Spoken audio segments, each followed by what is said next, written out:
So like a month ago, I had this idea that I wanted to come back and speak and before the holidays. Go ahead. Who are you? I'm Brian. Brian. I'm Brian Roebuck, King Brian Roebuck. Nice to meet you. King. So I had this idea. I was like, I wanted to speak right before the holidays because I understand like a lot of people gonna go home and enjoy yourself, and that's when trouble can happen. So anyway, I'm gonna say for me it wasn't easy to get here because like when I tell you like the last 2 weeks that's been trying, so I feel like that's the devil trying not to let me get here and get this message. And this morning it was like crazy. Yesterday I was sick. Today I was more sicker. Like I had to push myself. I just felt like the devil was gonna try to do anything to get me not to be here because I feel like somebody like really needed to hear the message. And if anybody know me, like I love my belt clip on, and guess what? On my way here I broke it. So I'm like, damn, if it ain't one thing, it's another. I'm on the freeway. I see the police with that old trick with the lights on, but they ain't got nobody, they just want you to speed. But I'm hip, so I'm like, nah, I ain't even about to speed, because that ain't gonna let them get me, I'm gonna get there. So let me go into the Roebuck playbook, and I had my notes, and last night I had wanted to put them in order, but guess what? When I got off work and went home, I sat on the couch, and guess what? I woke up there at 4 o'clock. So let's start with the serenity prayer. God, grant me the serenity to accept the things I cannot change, the courage to change the things I can, and the wisdom to know the difference. Amen. And so the next thing is, like I see a lot of people here, like a lot of my guys, Elliot, my boy Curly, Eric, too many of y'all to name, but first and foremost, y'all still here, so that means y'all stick and stay. So give yourself a hand clap for keeping your life together.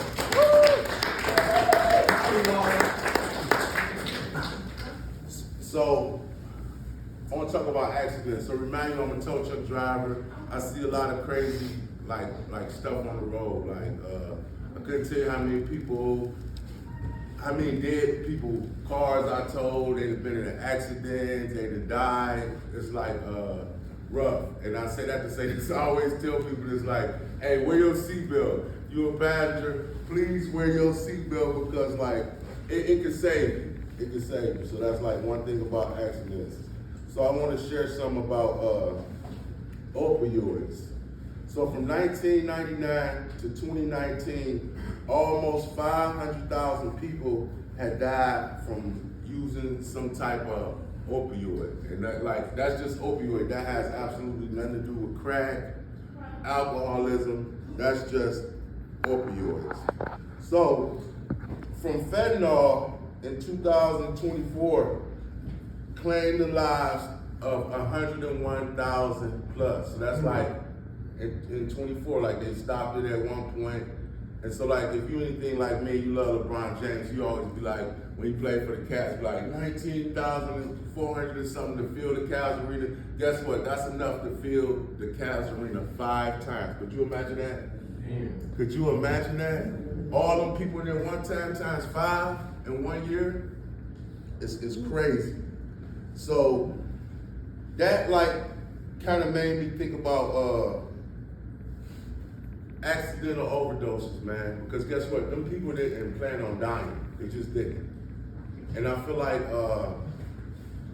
me and my addiction, I went so hard, and I don't know about nobody else, like I went so hard with my shit.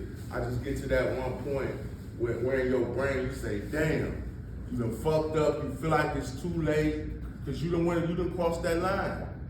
So I feel like that was my main message today, man, about accidental overdoses, man. Like, it's easy to happen.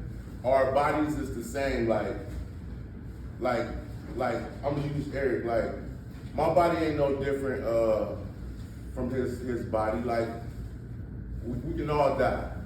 We can all die. It's a sad, selfish thing, like I always say. Like my grandson, he always FaceTime me. He actually came up to my job the other day looking at the trucks, and it's like how selfish is it to go use and overdose and die. Now he FaceTiming a ghost. You know what I'm saying? So the whole accidental overdose thing, man, that's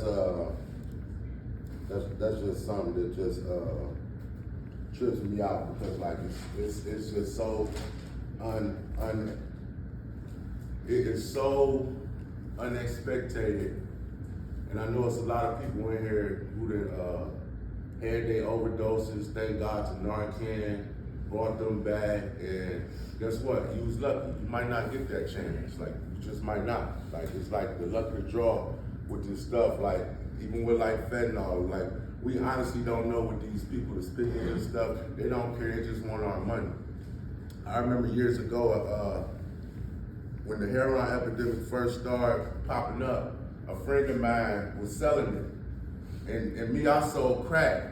And so like, when the heroin epidemic coming, I'm seeing people making a lot of money, and I'm understanding about people. I know it's because I had a neighbor. It killed my neighbor. My neighbor used to buy crack from me. Next thing you know, he told me he was on heroin. I should sell heroin. And I'm like, And next thing you know, the corners was taking him out of his house. And I asked a friend of mine, I said, so what do you do if somebody died? And he said, they just dead. He didn't give a fuck. He said, they just dead. And I'm like, that's just something that I don't want no parts of. Like, some people just don't care. Some people just do not care. All right, so now we're gonna go to my PowerPoints. My means is PowerPoint means I don't believe in holding nobody up for a long time. Like years ago, I came with me and one of my friends. We was sitting around talking, and he was like, "Man, you know what we need? We need power meetings." He was like, "Don't nobody want to be in no meeting for no hour and blah blah blah." He was like, "We just need to get to the PowerPoints and keep it pushing." And I'm a firm believer of that, because you leave me in a meeting too long, I don't want to hear that shit. So anyway, PowerPoint number 1: realize who you are. If you came here and you in this building, guess what? You fucked up. I don't give a fuck if it's about some weed. You fucked up. You made it here. I don't care if it's the courts or whatever. You're fucked up. You made it here. You sitting in one of these seats. Me standing right here. I'm fucked up. Like let's just face that. Realize who you are. Number 2, get you a sponsor and a network of people. Call them. So is Les in here? I learned this from Les. He's not in here, but I learned this from Les. Because I'm the first person who, when it comes time to pick up, I'm going to pick up. I don't want to call nobody. What the fuck do I want to call you for? I want to get high. So anyway, Les had brought it to my attention that right now, while you in this process, if you just get you a network of people and you calling them all the time, it's going to be easy for you to call them when that time comes. So I really suggest that. 3, PowerPoint number 3. Tell on the disease to take power from you. If you having those fucking crazy thoughts, because you gonna have them.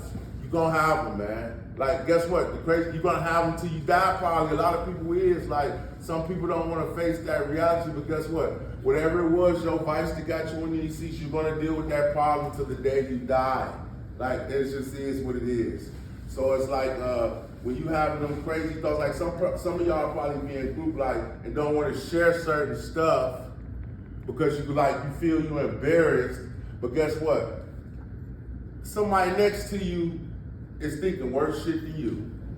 Like, I did so much worse shit in my life, and anybody who was in group with me know I don't care to share about it, because guess what? I don't have to save face for none of y'all. So I try to tell on that disease as much as I can to give me some comfort. And guess what? When you tell on that disease, somebody gonna come up to you and say, "Hey, bro, man, yeah, yada, yada, yada." And that's gonna help you out. PowerPoint number 4. And that's a tough one, y'all. The program could be so simple if you surrender. That means my hands up, I'm fucking tired, I fucking surrender. Because guess what? If you do not surrender, what's gonna happen? You're gonna be back out there. You're gonna be the fuck back out there, looking stupid as fuck. And once again, that's just one of them things, man. It is what it is. Like, It's no gray line with this shit. Like, man, I couldn't tell you how many like type of things I done tried. Of course, my brain gonna tell me I'm just gonna get one, but I got $1,000. No, the $1,000 gonna be gone, and you gonna hear it's gonna be a story. It's a story with me. I don't know about nobody else.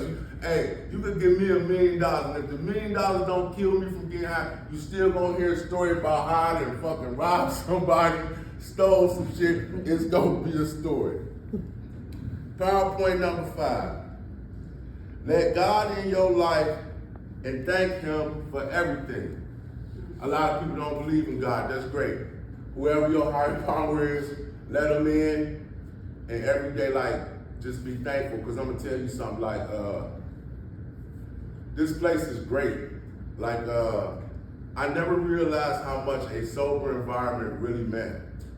Like, these people, boom, y'all go from PHP, IOP, you get you a job, these people not asking you for shit, you save you a couple dollars, and you move on. But I'm gonna tell you something that I will suggest strongly. Cause see me, I left here. I went to my sister's house. I'm not happy over there. So this Friday, I'm moving into sober living. Cause guess what, that's what's gonna happen. I need peace in my life. I need to be around people in recovery who's trying to do the same thing I'm trying to do. Because guess what? In the reality, man, don't nobody care about your recovery. I'll give you a prime example. It's 12 o'clock in the morning. My sister come waking me up talking about some, who let the dogs roam through the house. Fuck if I know. I came right in and sat down and went to sleep. I don't know. So I said, I don't want to hear that shit. That shit disturbs my spirit. So I like really suggest that sober living, and it's like, it was something I just didn't want to do. I talked to Lorenzo about it, then he was telling me like all the stipulations to the house, and I'm just like, nah, I'm not about to go through that. But here I am. Luckily, through the grace of God, I got the opportunity to correct my mind, and then Friday I'll be there. PowerPoint number 6. Speak positively over your life. I always try to say this, man. I always try to motivate people. It's like, anything in life is achievable. Even if you wanted to be fucking president of the United States, I don't give a fuck how much crack, heroin, or alcohol you drunk, whatever. You could truly be president of the United States if you apply yourself correctly and take the steps to get there. You could do it. Like, period. I don't care what it is you may desire. You can do it. I don't care what it is. Y'all can do it. Know that. Speak positivity over your life. Like, you was not just like, whatever you was. Now you can be something different. But guess what? It's not going to fall into your lap. You got to work hard, man. It's a grind day to day. Last thing I got for y'all, man. Stay patient. Let me tell you a quick story about me. And a couple things, like, because I'm very impatient. And some years ago, I called it domestic violence. I didn't do it. The girl I was living with, long story short, she acted like she was on the phone with a dude when she came up the steps. I took her phone out her hand, held her to the wall like this, looked and seen that she wasn't on the phone with nobody, gave her phone back, and left. I'm gonna walk the door, I hear her on the phone say, Mom, Brian just jumped on me. Kid you not. So anyway, I get arrested. It was a misdemeanor. I was in jail for a month. My bond was $10,000 cash for a misdemeanor. And I was so, I know I'm innocent, but I was so impatient and wanted to get out. I copped out to that charge, and guess what? That misdemeanor is hunting the fuck out of me. When I moved to fucking Florida, it took me 6 months to get a job because how it's set up. Unlawful restraint. She faked like she had a kid. And so it's got like a baby speck, some shit on there. And that shit fucking my life up. And it was like 5 years ago. And like I'll be able to get it expunged soon. But like, if people who know me, like I was supposed to be doing the juvenile thing, talking to the juvenile kids. That shit just fucked me up. They seen that, they just like, no, we can't help you. And I talked to the man, and luckily through the grace of God, he heard me because I wanted to tell him what happened. Because even when I see it, cause like I did a background check before and they sent it to you, and when I look at it myself, that shit painted me as like a monster, and I'm not. You see what I'm saying? Like, so like I say, man, be patient, cause if I was patient through that process, I could have did the proper channels, and that shit wouldn't be on my record. And that's all I got for y'all, man. I love y'all.